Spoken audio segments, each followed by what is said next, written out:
মানুষ জন্মগত ভাবে শক্তির পূজারী, স্বার্থের পূজারী। মানুষ রসুলের কাছে যায়ও প্রথমে স্বার্থের জন্য, শক্তির জন্য। এর জন্য আল্লাহ রসুলের কাছে সর্বরকমের মানুষ আসে। প্রেমের পূজারী আসে, স্বার্থের পূজারী আসে, শক্তির পূজারী আসে, সম্পদের পূজারীও আসে।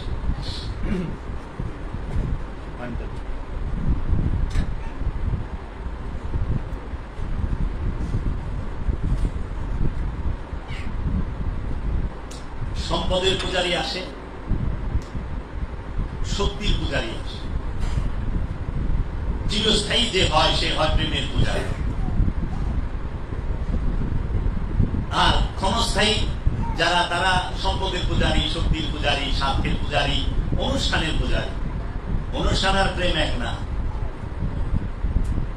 তাই আমরা দেখতে পাই যারা স্বার্থের পূজারী, যারা শক্তির পূজারী, যারা সম্পদের পূজারী, যারা অনুষ্ঠানের পূজারী, তারা আল্লাহ রসুলের আগমনে দিবসে তারা খুশি হইতে পারে না। কি যেন একটা বুবা যন্ত্রণা তাদের বুকে জমা হয়ে আছে।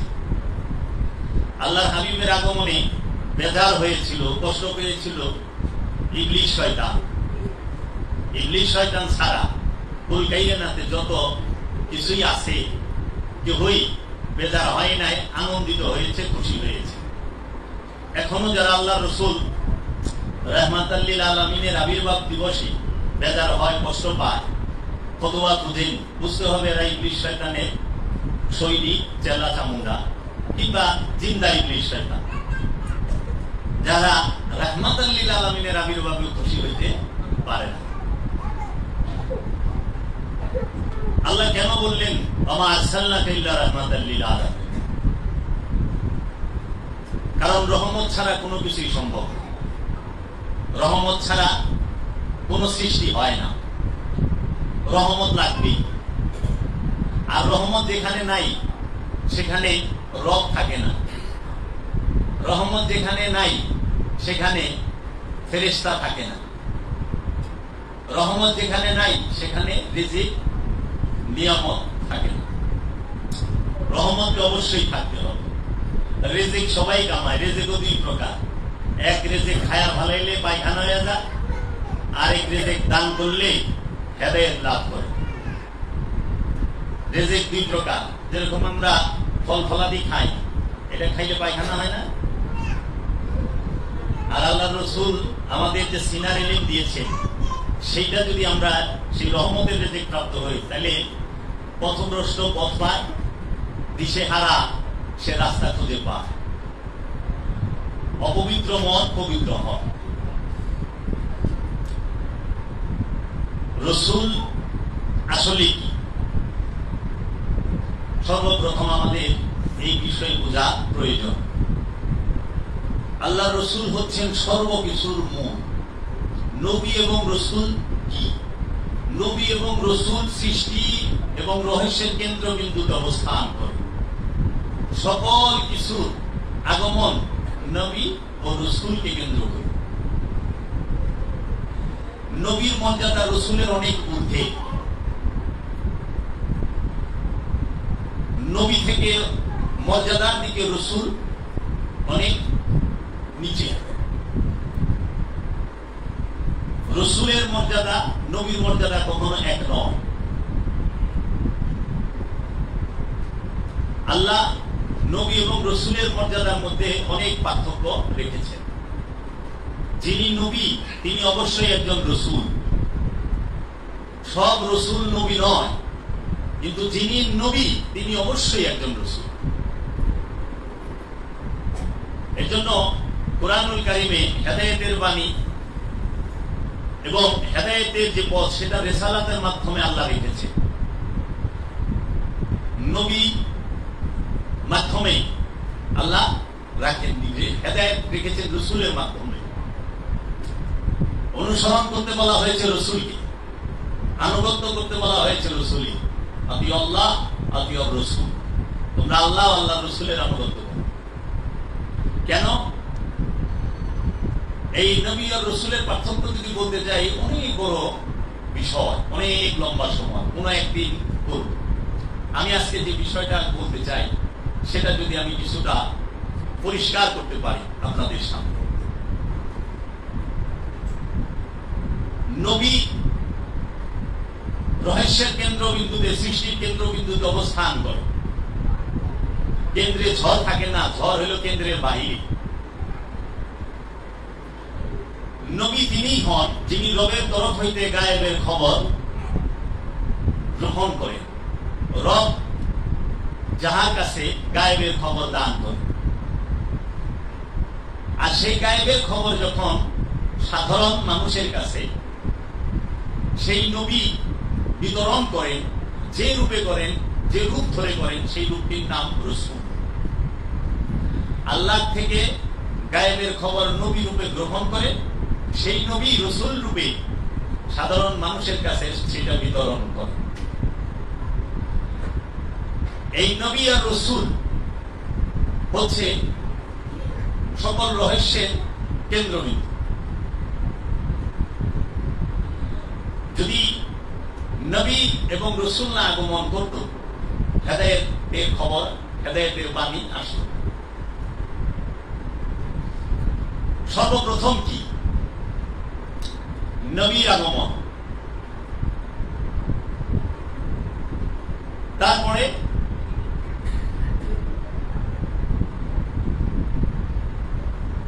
রাসূলের আগমন।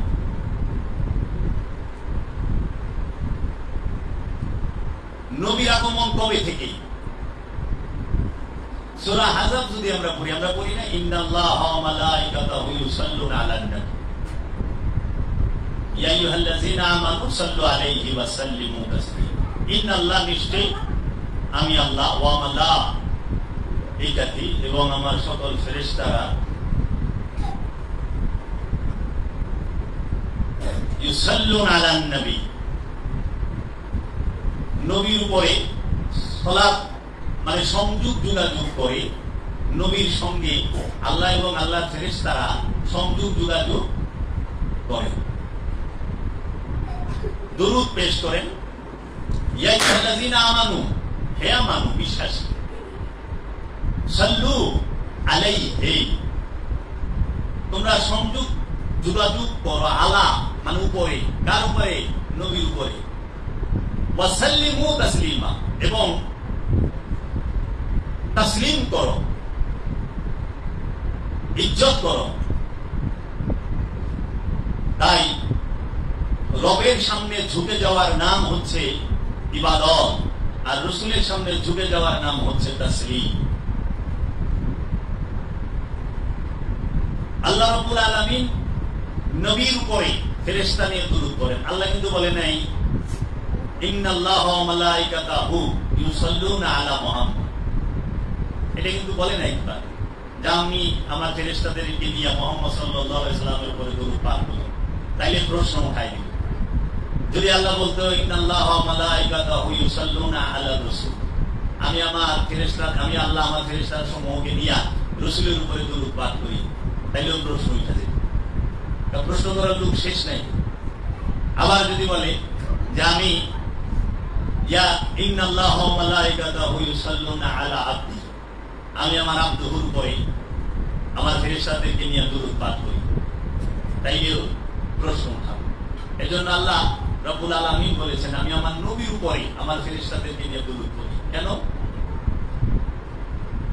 রাসূলের মুহাম্মদ সাল্লাল্লাহু আলাইহি ওয়াসাল্লাম, মুহাম্মদ নাম রেখেছে কে? মহানবীর পিতা, মাতা, দাদা, চাচারা, তাই না? আচ্ছা, তাহলে বলতো যে আল্লাহ কি ফেরেশতা নিয়ে মুহাম্মদ মানে 1400 বছর, 1450 বছর ধরে দরুদ পড়তেছে? প্রশ্ন উঠতো না? মুহাম্মদ সাল্লাল্লাহু আলাইহি ওয়াসাল্লাম তো তখন হয়েছে যেদিন আবির্ভাব হয়েছে, পিতা মাতার নাম রাখছে মুহাম্মদ, দাদার নাম রাখছে মুহাম্মদ, সেই দিন থেকে ডাকা হয় মুহাম্মদ। তাহলে 1450 বছর ধরে আসে। আর যদি বলতো যে আমি আমার ফেরেশতাদেরকে নিয়ে আমি রাসূলের উপরে দরুদ পড়ি, তাইলে প্রশ্ন উঠতো যে আল্লাহর নবী মুহাম্মদ সাল্লাল্লাহু আলাইহি ওয়াসাল্লাম তিনি তো রিসালাত প্রকাশ করেছেন 40 বছর বয়সে, যে আমি তোমাদের রাসূল, তাহলে প্রশ্ন উঠে যেত যে তাহলে কি 1400 বছর ধরে দুরূদ পড়ে আল্লাহ? না। যদি আল্লাহ বলতো আমি আমার বান্দার উপরে দুরূদ পাঠ করি আমার ফেরেশতাদেরকে নিয়ে, কারণ আপনি সূরা ফুরকান পড়েন, সূরা বনী ইসরাঈলের প্রথম আয়াত পড়েন, সুবহানাল্লাযী আসরা বিআবদিহি, ভাসমান সেই সত্তা যিনি তার বান্দাকে মেরাজে নিয়ে গেলেন। কি মসজিদুল হেরেম থেকে মসজিদুল আকসা রাত্রিকালীন ভ্রমণে নিয়ে গেলেন। সুবহানাল্লাযী আসরা বিআবদিহি লাইলাম মিনাল মসজিদুল হারাম ইলাল মসজিদুল আকসা। তাহলে মেরাজ শরীফে আল্লাহর রাসূল রাহমাতাল লিল আলামিন গেলেন 52 বছর বয়সে, তাই না? আব্দিহি এইটাও বলেন নাই আল্লাহ যে আমি আব্দিহির উপরে দুরূদ পাঠ করি ফেরেশতা নিয়ে, বলছে নবীর উপরে। তাহলে নবী কবে থেকে? নবী কবে থেকে? নবী তখন থেকে যখন আদম যখন মাটি ও পানিতে ভাসমান, তখনও মহানবী আল্লাহর নবী, মহানবী মুহাম্মদ সাল্লাল্লাহু আলাইহি ওয়াসাল্লাম আল্লাহর নবী। তাই আল্লাহ কোরআনে বলছে, ইয়া আইয়ুহান নবী, হে আমার নবী, ইন্না আরসালনাকা, নিশ্চয়ই আমরা আপনাকে প্রেরণ করেছি, শাহেদা, সাক্ষী স্বরূপ, মুবাশশিরা, সুসংবাদদাতা করে, নাযীরা, সতর্ককারী, ওয়াদাইয়ান ইলাল্লাহ, আল্লাহর দিকে দাওয়াত দেনেওয়ালা, আমরা আপনাকে প্রেরণ করেছি, নাযীর করেছি। তাহলে যখন আদম ছিল না তখনও মহানবী নবী ছিলেন।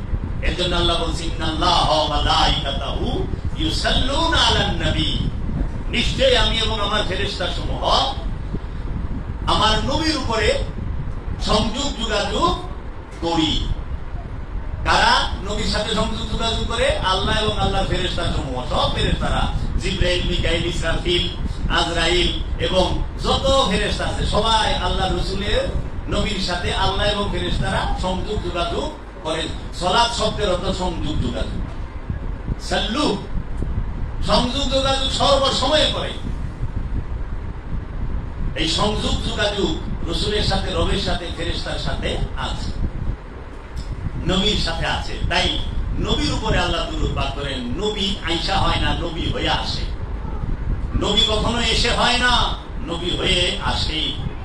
তাই যারা বলে যে মহানবী 40 বছরে নবী হয়েছে, তারাই তো আসল কয়কারকা আর কইলাম,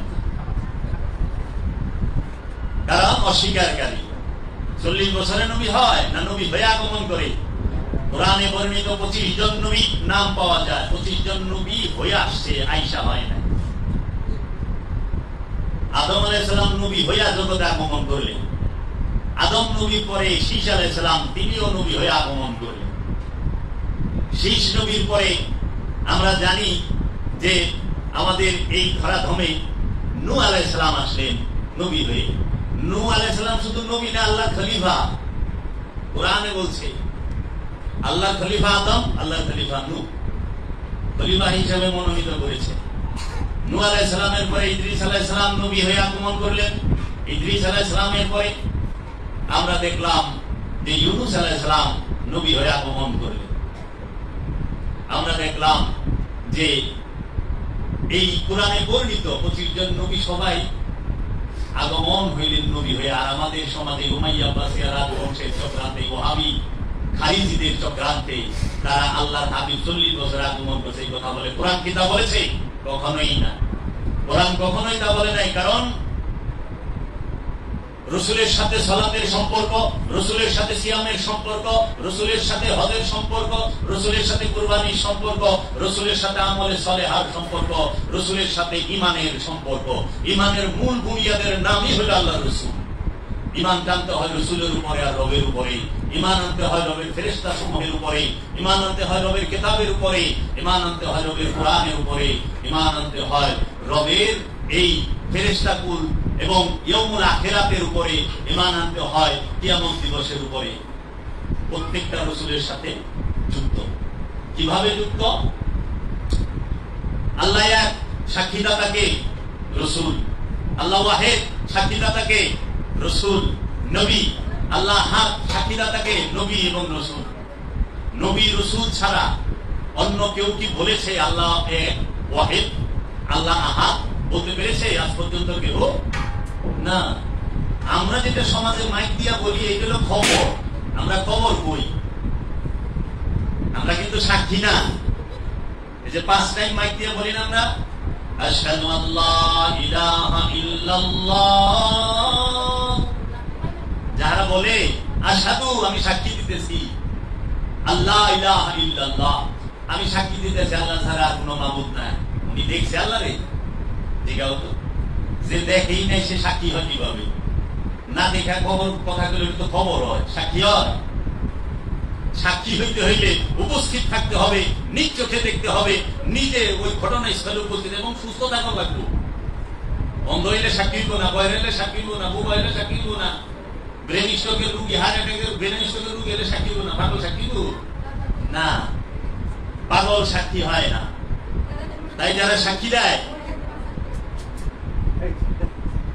যারা সাক্ষী দেয় তাদের অবশ্যই উপস্থিত থাকতে হবে, চোখে দেখতে হবে না আল্লাহ এক, আল্লাহ ছাড়া কোনো মাবুদ নাই। এই সাক্ষী দিতে গেলে অবশ্যই নিজের চোখে আইনুল ইয়াকিন হাক্কুল ইয়াকিন হইয়া দিতে হবে। ইয়াকিন বিশ্বাস 3 প্রকার না, ইলমুল ইয়াকিন, আইনুল ইয়াকিন, হাক্কুল ইয়াকিন। কুরআনই বলতেছে, আমি তো কুরআনের বাইরে একটা কথা বলতেছি না। ইলমুল ইয়াকিন পয়রা শুই না, আইনুল ইয়াকিন চোখে দেখা, হাক্কুল ইয়াকিন নিজে সত্য হইয়া যাওয়া। নিজেও সত্য হয় নাই, চোখেও দেয় নাই, ইলমুল ইয়াকিনের সাক্ষী দিতে আছে। যখনই আদালতে কাজ দাঁড়াইব বলবো যখন ঘুমটা হয় তখন আপনি কোথায় ছিলেন? সাধারণত আমি ঘুমে আসছিলাম, পরে আমাদের ঘুম হইল হুমসাদি কি যদুমিয়াতে ঘুম হয়ে গেছে, কেরা করছে ভালো নি। ঠিক আছে, সাক্ষী দিয়ে দিননি। আদালত থেকে উকিল আর জজ এগুলো নাম তাড়াতাড়ি কাজ করাতে বউ থেকে হইনা সাক্ষী দিবার ইচ্ছা, হইনা সাক্ষী হয় না, দেখা সাক্ষী হয়।